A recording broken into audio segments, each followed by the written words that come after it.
So mga tol, sikat na po talaga ang anak ni Manny Pacquiao na si Eman Bacosa Pacquiao sapagkat sa latest video po na in-upload sa kanyang Facebook pagkatapos umano ng shoot niya sa I Wonder. Dinumog po ng mga tao si Eman Bacosa Pacquiao para makapagpa-picture sa kanya. Bawat nga po madaanan ni Eman, napapahinto siya dahil marami ang nagpapapicture sa kanya. Biglang sikat nga po itong si Eman Bacosa Pacquiao matapos nitong manalo sa Smart Araneta Coliseum sa paggugunita ng 50th anniversary ng Trilla in Manila at mapicture siya sa KMJS or Kapuso Mo Jessica Soho. Sa kabilang banda naman mga tol, matapos pong mag-viral ang laban ni Bad Boy ng Cebu versus Philippine Looper na si Ferdinand de la Merce na ginanap sa Cebu noong mga nakaraang araw. Boxing for a cause nga po yan. Ang malilikom na pera, idodonate nila sa mga nasalanta sa bagyo. So binebenta na nga po ngayon ni Bad Boy ng Cebu ang short na sinuot niya sa laban dito kay Philippine Looper. Nanawagan si Bad Boy ng Cebu kay Boss Toyo na kung pwede daw mabili ang short niya. Malaking value umano ang short na yan para kay Bad Boy ng Cebu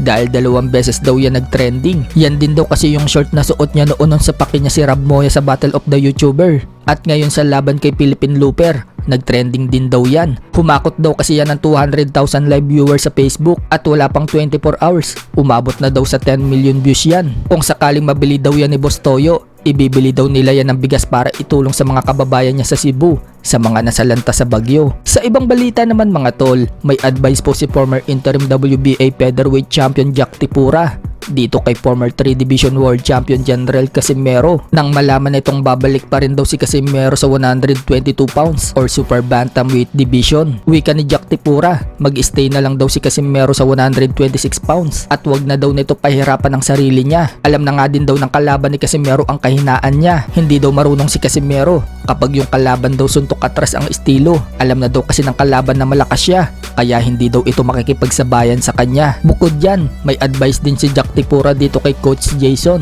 Okay naman daw itong si Jason, basta wag lang daw puro dada. Mag-focus daw ito sa game plan at training, hindi yung talo. Tapos sasabihin pa daw na nagpatalo para sa plano. Tingnan daw, muntik pa daw itong sumabit. Basta malaki pa rin daw ang tiwala ni Jack Tipura na magiging 4 Division World Champion si Casimero. Sa isang video naman po ni Jack Tipura, sinabi niyang idol daw talaga niya si Casimero at si Casimero lang daw yung boxer na makaka-knockout kay Inoue. Pero sinayang daw ni Casimero si Sean Gibbons. Iniwan daw niya ito. Mismong tayong lahat, alam daw natin na si Gibbons lang naman daw ang makakagawa na ikasa ang Casimero versus Inoue. Kaso yun nga daw, iniwan daw ni Casimero si Gibbons. Ngayon, sa Asia na lang daw lumalaban si Casimero at hindi na daw ito makapunta ng Amerika. So anong masasabi niyo mga tol sa sinabi ni Tipura? Sa totoo lang, si Casimero lang talaga ang Filipino boxers na maka-knockout kay Naoya Inoue.